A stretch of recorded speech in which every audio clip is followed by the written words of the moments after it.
अक्षय तृतीया वाले दिन ही सुदामा अपने बचपन के सखा श्री कृष्ण से आर्थिक सहायता मांगने गए थे। वहाँ उनके लिए एक पोटली में थोड़े से भुने हुए चावल लेकर गए थे, जिसे भगवान ने बेहद चाव से खाया था। लेकिन सुदामा ने हिचक की वजह से कृष्ण जी से अपने लिए मदद नहीं मांगी थी।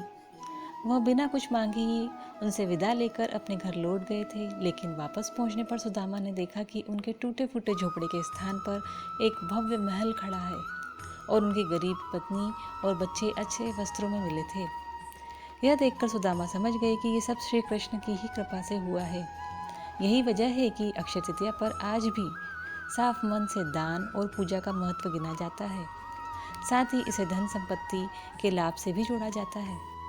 अक्षय तृतीया पर भगवान श्री कृष्ण और सुदामा की कथा सुनने से अनन्य लाभ मिलता है और भगवान की कृपा प्राप्त होती है। ये कथा इस प्रकार है। एक ब्राह्मणी थी जो बहुत गरीब निर्धन थी, भिक्षा मांगकर जीवन यापन करती थी। एक समय ऐसा आया कि 5 दिन तक उसे भिक्षा नहीं मिली। वह प्रतिदिन पानी पीकर भगवान का नाम लेकर सो जाती थी। 6वें दिन उसे भिक्षा में 2 मुट्ठी चना मिले। कुटिया पर पहुँचते पहुँचते रात हो गई। बुढ़िया ने सोचा, अब यह चने रात में नहीं खाऊंगी, सुबह उठते ही वासुदेव को भोग लगाकर तब खाऊंगी। यह सोचकर ब्राह्मणी ने चने को कपड़े में बांधकर रख दिया और वासुदेव का नाम जपते जपते सो गई।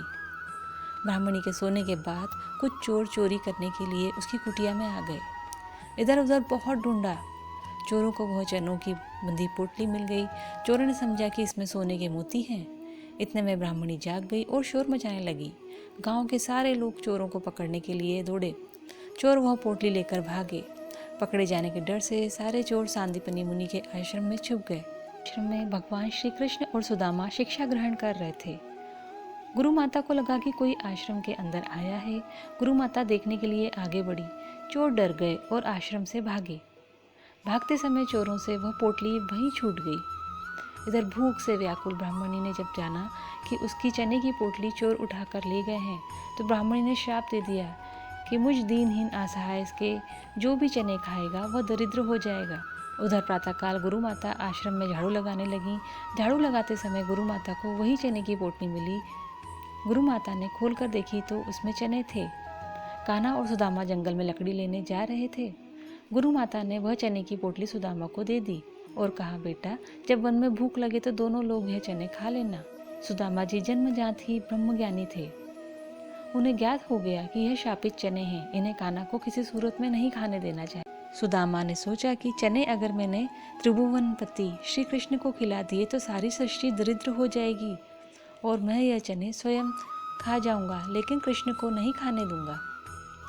और सुदामा जी ने सारे चने खुद ही खा लिए। चने खाकर दरिद्रता का श्राप सुदामा जी ने स्वयं ले लिया, लेकिन अपने मित्र श्री कृष्ण को एक भी चना नहीं दिया। श्राप की वजह से फिर कालांतर में सुदामा जी गरीब ब्राह्मण रहे। अपने बच्चों का पेट भर सके उतना भी सुदामा के पास पैसे नहीं थे। सुदामा की पत्नी ने कहा, हम भले ही भूखे रहें, लेकिन बच्चों का पेट तो भरना ही चाहिए ना। इतना बोलते बोलते उसकी आंखों से आंसू आ गए। सुदामा को बहुत दुख हुआ। उन्होंने कहा, क्या कर सकते हैं, किसी के पास मांगने थोड़ी जा सकते हैं। पत्नी ने सुदामा से कहा, आप कई बार श्री कृष्ण की बात करते हो, आपकी उनके साथ बहुत घनिष्ठ मित्रता है, ऐसा कहते हो, वे तो द्वारका के राजा हैं, वहाँ क्यों नहीं जाते, जाइए ना, वहाँ कुछ मांगना नहीं पड़ेगा। सुदामा को पत्नी की बात सही लगी। सुदामा ने द्वारका जाने का तय किया। पत्नी ने कहा, ठीक है, मैं कृष्ण के पास जाऊंगा, लेकिन उसके बच्चों के लिए क्या लेकर जाऊं। सुदामा की पत्नी पड़ोस से भुने हुए चावल यानी पोहे ले आई। उसे फटे हुए कपड़े में पोटली बनाई। सुदामा उस पोटली को लेकर द्वारका जाने के लिए निकल पड़े। द्वारका देखकर सुदामा तो दंग रह गए। पूरी नगरी सोने की थी। लोग बहुत सुखी थे। सुदामा पूछते पूछते कृष्ण के महल तक पहुंचे। दरबान ने साधु जैसे लगने वाले सुदामा से पूछा, ओ भाई, यह क्या काम है। सुदामा ने जवाब दिया, मुझे कृष्ण से मिलना है, वह मेरा मित्र है। अंदर जाके कहिए कि सुदामा आपसे मिलने आया है। दरबान को सुदामा के वस्त्र देखकर हंसी आई। उसने जाकर कृष्ण को बताया। सुदामा का नाम सुनते ही कृष्ण खड़े हो गए और सुदामा से मिलने के लिए दौड़े। सभी आश्चर्य से देख रहे थे, कहाँ राजा और कहाँ ये साधु। कृष्ण सुदामा को महल में ले गए। सांदीपनी ऋषि के गुरुकुल के दिनों की यादें ताज़ा की। सुदामा कृष्ण की समृद्धि देखकर शर्मा गए। सुदामा पोहे की पोटली छुपाने लगे, लेकिन कृष्ण ने खींच लिया। कृष्ण ने उसमें से पोहे निकाले और खाते हुए बोले, ऐसा अमृत जैसा स्वाद मुझे और किसी में नहीं मिला। बाद में दोनों खाना खाने बैठे। सोने की थाली में अच्छा भोजन परोसा गया। सुदामा का दिल भर आया।